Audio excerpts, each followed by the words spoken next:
खुदावंद ने कसम खाई है और फिरेगा नहीं कि तू मुल्क सिदक के तौर पर अबद तक काहिन है।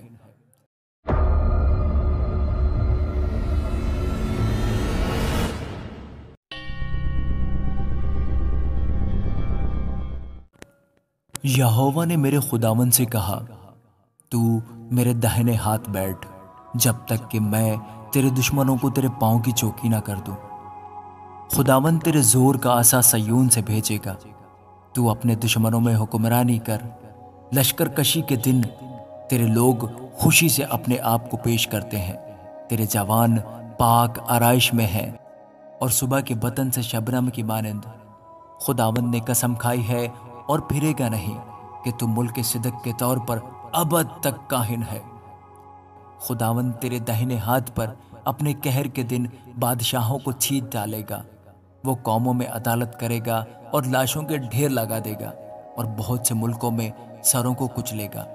वो राह में नदी का पानी पिएगा, इसलिए वो सर को बुलंद करेगा। आमीन।